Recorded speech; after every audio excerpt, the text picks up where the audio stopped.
में भगवान स्वयं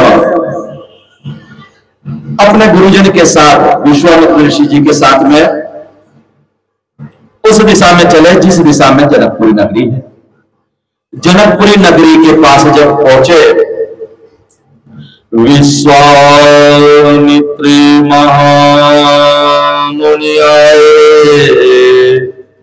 समाचार मिथिलापति पाए।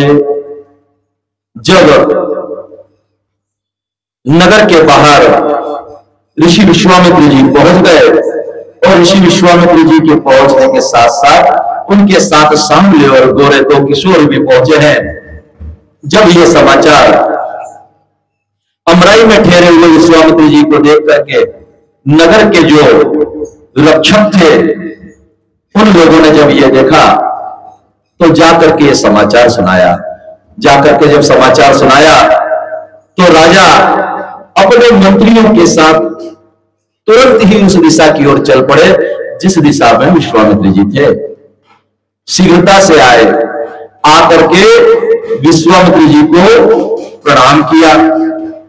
अमराई का आप जानते होंगे, अगर बहुत समय पहले बड़े बड़े आम के झाड़ हुआ करते थे, आजकल तो 12 फीट के होते हैं, 12 फीट के होते ना। पहले आम के झाड़ ऐसे हुआ करते थे कि आप लोगों में से अधिकतर लोगों ने उस पर छिया छाई खेली होगी, अर्थात उस पर दौड़ लगा के एक दूसरे को छीने का काम करते थे। झाड़ ऐसे तिरछे होते थे कि उस पर दौड़ते दौड़ते चले जाओ और उस पर आम खाया जाता था। उसको कहते थे अमियारी, अमराई। उस अमराई में गांव के युवा और गांव के पुरुष, गांव के थोड़ी ही दूर पे हुआ करती थी वो, और उसमें जाकर के पूरी गर्मी के दिन में वहां पर आनंद किया करते थे। उठना बैठना सोना बातचीत करना, यहां तक कि गर्मियों में आने वाली शादियों की बारात भी उस अमराई में रुका दी जाती थी। भोजन आदि की व्यवस्था वो अमराई में कर दी जाती थी। और जब कभी उस अमराई में माताएं चली जाती थी गांव से, तो उस अमराई में उस रोज क्या होता था, उस रोज उस अमराई में भोजन होता था, भोजन की व्यवस्था होती थी और सारे ही लोग अतिशय प्रसन्न हो जाया करते थे। उस अमराई में जब जाकर के भगवान जी रुके तो हुआ ही क्या कि लक्ष्मण जी का चंचलमल भगवान से क्या कहता है कि प्रभु अपन चलते अमयारी घूमकर आते हैं। अब राम जी और लक्ष्मण जी तो चले गए अमयारी घूमने के लिए। विश्वामित्र जी एक स्थान पर बैठ गए। राजा जनक अपने मंत्रियों के साथ पहुंचे और जब पहुंचे तो देखते हैं कि विश्वामित्र जी बैठे हुए, साक्षात महामुनि जब सामने हैं तो जनक जी अपने मंत्रियों के साथ जाकर के उनको प्रणाम करते हैं। कौशल प्रश्न करिबारहि बारा, विश्वामित्र नृपहि बैठारा। ऋषि ने उनसे प्रश्न करा कि महाराज आप कैसे हैं, आपका राजकाज कैसा चल रहा है, आपके घर परिवार में सब कुशल मंगल तो है ना। इस प्रकार से जब पूछा और पूछते हुए उन प्रश्नों से बातचीत करते हुए राजा को अपने पास बैठा लिया। अब जब राजा को अपने पास बैठा लिया, तेही अवसर आए दो भाई, देखन रहे गए फुलवाई। उसी समय की बात है कि राम जी और लक्ष्मण जी भी वहां पर आ गए। और राम जी और लक्ष्मण जी आए जो उस अमियारी को और फुलवाई को देखने के लिए गए थे। तो जैसे ही जनक जी ने उनको देखा तो उनको देखते हुए उनका मन भराता ही नहीं, उनकी तरफ नजरें टिक गई। कोई कोई का स्वरूप ऐसा होता है, किसी किसी के अंदर या तो भगवान की कृपा समझ लो या और कोई भी कारण हो सकते हैं। आज कई कारण हैं किसी के स्वरूप के कारण। अभी परसों को कथा सुना रहे थे महात्मा जी, तो वो कह रहे थे कि एक पति पत्नी कहीं बाहर घूमने गए और बाहर घूमने के लिए गए तो वहां पे क्या हुआ, ये बरसात का मौसम था, पानी आ गया। अब पानी आ गया तो भीड़ भाड़ में जल्दी जल्दी में सब पानी में गीले हो गए और गीले होकर के जाके एक जगह छत पर रुके तो वहां पे 50-25 लोग थे पहले से। अब जैसे ही पानी बंद हुआ तो सब चलने लगे तो पति ढूंढते हैं कि मेरी पत्नी कहाँ है। अब इधर ढूंढ कहीं दिखा नहीं। एक महिला से पूछते हैं कि बोले आपने मेरी पत्नी को देखा, बोले मैं ही हूं, बोले मैं ही हूं। तो वो टेंशन में आ गया कि अरे अभी जब आए थे तब तो स्वरूप अलग था, अब तो स्वरूप अलग हो गया। तो कई लोग इसलिए भी सुंदर दिखते हैं कि ब्यूटी पार्लर से आते हैं सीधे, तो बाद में पहचान भी ना है, बाद में पहचान भी ना है। कई बार देखने में आता है मोबाइल पे ऐसी वीडियो आती है कि बच्चा नहीं पहचानता मां को, पूरा का पूरा ऊपर से लेकर नीचे तक चेंज कर देते हैं, शकल को इतना बदल देते हैं। लेकिन मेरा ऐसा मानना है कि अगर सुंदरता हो तो सुंदरता सहज हो। अभी जब पुष्प वाटिका में गिरिराज किशोरी भगवती पार्वती जी मां सीता को आशीर्वाद देगी तो क्या कहेंगी मालूम है आपको? मन जाहि राचियों मिलहि सोवर सहज सुंदर सावरो। क्या कहेंगे? सहज सुंदर सावरो, यानी आपको सहज ही सुंदर वर मिलेगा, मेकअप में नहीं मिलेगा, सहज सुंदर वर मिलेगा। जब इस प्रकार से भगवती आशीर्वाद देती है तो मेरा भी ऐसा मानना है कि माताओं को अगर अपने चेहरे पे तेज लाना है तो प्रातः काल बच्चों को उठने की सलाह दें और उठ करके अगर नहीं कुछ हो तो बच्चे अगर सूर्य देवता को जल चढ़ाते हैं तो आप ये मान के चले कि उनके चेहरे पे तेज आएगा ही आएगा। मैं आपको ऐसे लोगों से मिला सकता हूं, मेरा खुद का अनुभव और एक्सपेरिमेंट रहा है कि जिन लोगों का स्वरूप बिल्कुल काला काला सा था, कई कन्याओं का, तो वो भी गायत्री के जब से उनका स्वरूप बदल गया, माथा चमकीला हो गया और आंखें अच्छी हो गई, रंग जो डार्कनेस पे था वो क्लियर हो गया। तो ऐसा होता है। वास्तविक सुंदरता जो आती है वो हमारे तप से आती है, हमारे आत्मबल से आती है, हमारे विवेक से आती है। और एक और चीज बताता हूं आपसे कि इन सबसे भी बढ़कर अगर सुंदरता आती है तो गुण से आती है, गुणों से सुंदरता आती है। कोई बहुत सुंदर व्यक्ति हो और उसको प्रसाद देने के लिए बैठा दो और आप प्रसाद लेने जाओ और वो प्रसाद देते समय कह लो आ गए भिखारी, तो कैसा लगेगा? बहुत सुंदर, अच्छा लगना चाहिए ना, नहीं लगेगा। लेकिन कोई साधारण स्वरूप वाला व्यक्ति है या जिसको हम कह सकते हैं कि हमारे से कम सुंदर हो गया, तो ऐसा कोई व्यक्ति को अगर बैठा दिया, कोई स्त्री को बैठा दिया और वो अगर प्रसाद दे रही है और अब प्रसाद देते समय अगर ये पूछ ले भैया कुछ कागज नहीं लाए, थोड़ा सा ज्यादा ले जाते, तो क्या होगा? गुणों की सर्वोच्चता हमेशा से रही है, तो गुण अगर धारण किए जाए तो वो सुंदरता जीवन भर चलती है। स्वरूप की सुंदरता कम ज्यादा हो सकती है लेकिन गुणों की सुंदरता नित्य नियमित बढ़ती चली जाती है। इसलिए हमारे समाज ने हमेशा गुणों को सुंदर माना है। स्वरूप का सुंदर होना केवल बोलने के लिए अच्छा लगता है। अगर आज हम सीता जी का स्वरूप का गुणगान कर रहे हैं, राम जी के स्वरूप का गुणगान कर रहे हैं, तो इनका गुण भी वैसे थे, राम के गुण भी वैसे थे, इसलिए सुंदरता स्वरूप की भी हो रही है। नहीं तो अगर गुण नहीं होते तो रावण के पास तो 10 शीश थे और बहुत सारा धन था और लंका की दीवारें तक सोने की थी, बोला सीताराम। तो रावण के गुणों की तो चर्चा नहीं हो रही, उसकी सुंदरता की तो चर्चा नहीं हो रही, जबकि वो भी अद्वितीय था, न भूतो न भविष्यति, एकमात्र हुआ ऐसा बड़ा पराक्रमी और सुंदर भी बहुत था। ऐसा नहीं कि रावण सुंदर नहीं था, रावण सुंदर था लेकिन उसके गुण खराब हो गए थे, मति खराब हो गई थी। और जब मति और गुण खराब हो जाते हैं तो क्या होता है? सुंदरता भी कुरूपता में परिणित हो जाती है। जनक जी ने देखा, जनक जी को विदेह कहा जाता है। विदेह का मतलब होता है देह से अलग रहने वाला भाव। हम लोग सदेह हैं, हम किसी भी समय हो देह में रहते हैं। अगर हमारे देह का नाम लिया जाए, देह के भाव से हम अगर अलग हो सके तो हम विदेह कहलाएंगे।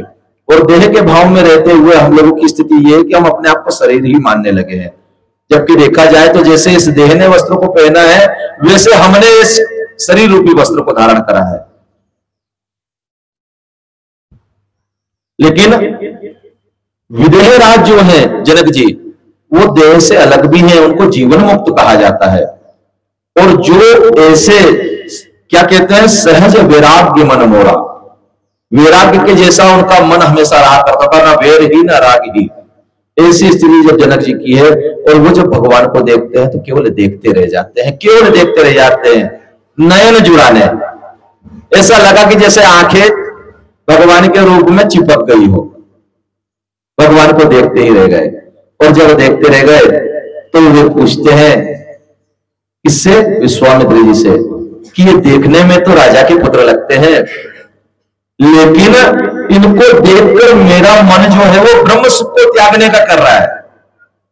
अब आप विचार करो, ब्रह्म सुख कहा जाता है कि समस्त इंद्रियों से ऊपर का सुख है।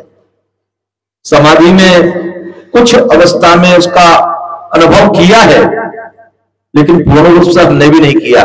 कुछ एक हो सकता है कि झलक देख पाई हो, तो वो सुख को जब देखा है तो उस सुख को त्यागने का मन करता है। कौन कहता है? जनक जी महाराज, कि ब्रह्म सुख को त्यागने का मन कर रहा है इनका रूप देखने के लिए। ये राजकुमार है कि साक्षात ब्रह्म ही है, ये भगवान ही है? ऐसा पूछने लगे जनक जी।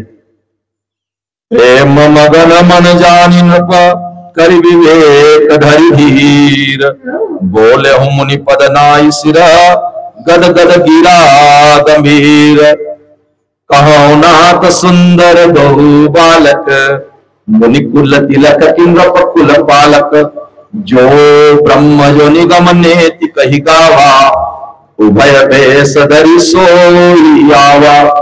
जब इस प्रकार जनक जी ने कहा, तब विश्वामित्र जी कहते हैं कि ये सांवले और गोरे जो दो किशोर दिख रहे हैं, ये चक्रवर्ती सम्राट महाराज दशरथ के पुत्र हैं। ये ऋषि के बालक नहीं है, ये राजपुत्र हैं, और ये मेरे यज्ञ की रक्षा करने के लिए आए थे महाराज। और इन्होंने मेरे यज्ञ की रक्षा करते हुए मेरे यज्ञ को निश्चयहीन किया है, मुझे अभय किया है। और अभय करने के साथ साथ क्या किया है? मेरे यज्ञ को, मेरे क्षेत्र को राक्षसों से हीन कर दिया है। जब इस प्रकार से उन्होंने बताया कि ये दोनों के दोनों कुमार महाराज दशरथ के पुत्र हैं, तब ऋषि विश्वामित्र जी को साथ में लेकर के, मंत्रियों को साथ में लेकर के उस स्थान पर ठहराने की व्यवस्था करी जिस स्थान पर अतिथियों को ठहराना था। लेकिन विश्वामित्र जी साथ में है तो एक महल जैसा स्थान दिया गया। उस स्थान में सभी के साथ में, ऋषि परिकर के साथ में विश्वामित्र जी और राम जी लक्ष्मण जी रहते हैं। अब क्या हुआ कि संध्या का समय हुआ, लक्ष्मण जी ने फिर से अपनी चंचलता दिखाई और लक्ष्मण जी कहते हैं कि मुझे तो नगर भ्रमण के लिए जाना है।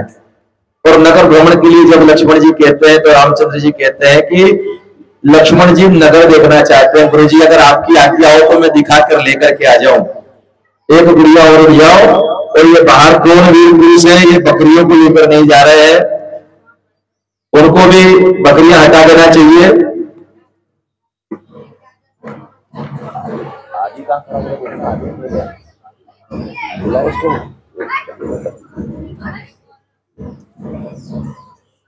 जब भगवान राम जी और लक्ष्मण जी जनकपुरी घूमने के लिए चले, बड़ा सुंदर वृत्तांत ऋषि कहते हैं। ऋषि जब बताते हैं कि वो वृत्तांत इतना प्यारा है, उसका गायन भी है, वादन भी है, लेकिन आप लोगों से मैं निवेदन करूं कि थोड़े से में ही मैं वो वृत्तांत जनकपुरी का भ्रमण बतलाऊंगा। तो राम जी और लक्ष्मण जी जा रहे हैं, कहा? नगर भ्रमण के लिए। और नगर भ्रमण को जब जाते हैं तो राम जी लक्ष्मण जी से कहते हैं कि देखो लखन, ये जो नगरी है ना, भक्ति की नगरी है, और इस भक्ति की नगरी में तुम नजर नीचे ही रखना। क्यों?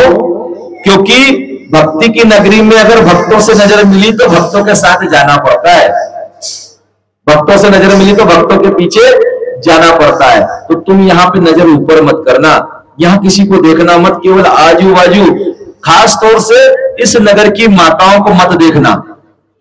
क्यों? क्योंकि ये माताएं भक्ति की नगरी के निवास करने वाली है और इनके हृदय में साक्षात भक्ति स्वरूपा सीता जी रहती है, तो इन माताओं की तरफ मत देखना। जब इस प्रकार से कहा तो लखन चलने लगे। कुछ लड़के बच्चे पीछे लग गए, भगवान से कहते हैं आप इधर चलिए ना, हमारा घर भी इस तरफ है, आपको हमारा घर भी दिखाएंगे, ये क्षेत्र भी दिखाएंगे। अच्छा, आप धनुष यज्ञ के लिए आए हैं, धनुष यज्ञ का स्थान उस स्थान पर है, आप वहां चलिए। जब समझाते हैं, भगवान जिस दिशा में मुड़ते हैं सारे बालक वृंद पीछे लग जाते हैं।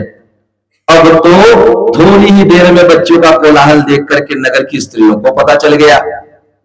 कुछ स्त्रियों ने आकर के बताया कि अरे, दो सुंदर सुकुमार कुमार आए हुए हैं, वो हमारे नगर में भ्रमण कर रहे हैं। और भ्रमण क्या कर रहे हैं, हमारे नगर को नहीं देख रहे, वो तो दोनों के दोनों अपना सुंदर स्वरूप दिखा करके हमारे नगर के लोगों को आनंद देने आए हैं।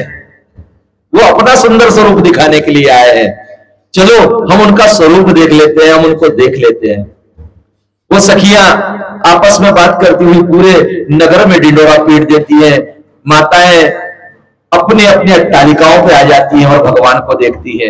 भगवान निकल के जा रहे हैं, माता दोनों तरफ अट्टालिकाएं बनी हुई है, बीच में से नगर के भगवान जा रहे हैं। अब माता आपस में बात करती है, अरे अरे देखो तो सही, कितने सुंदर सुकुमार बालक हैं।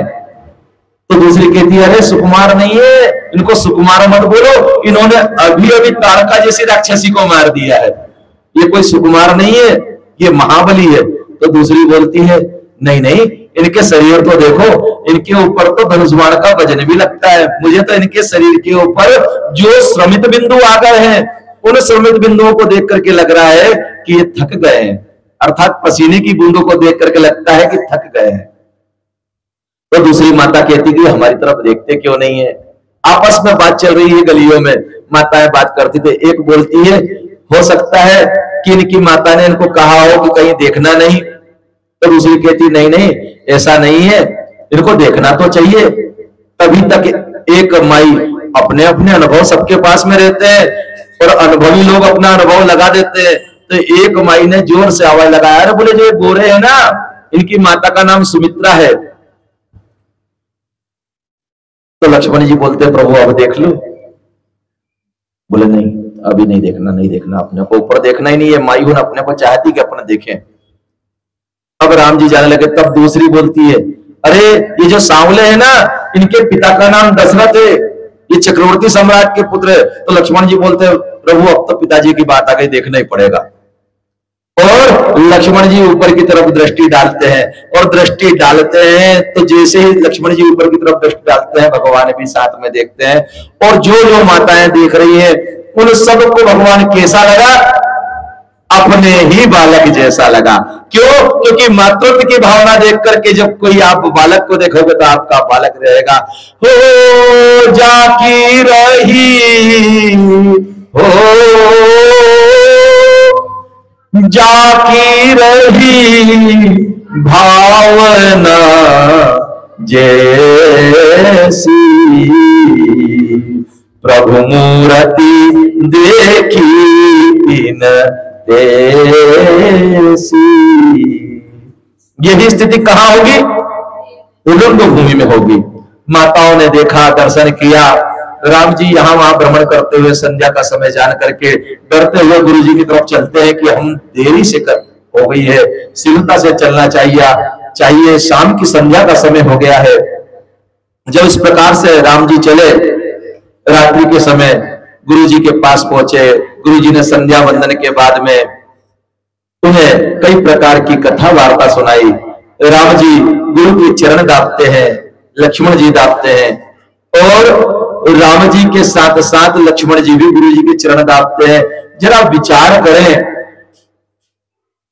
कि गुरु के ऊपर भगवान की कितनी कृपा है कि जिन गुरु को हम अखंड मंडलाकारम व्याप्तमेन चराचरम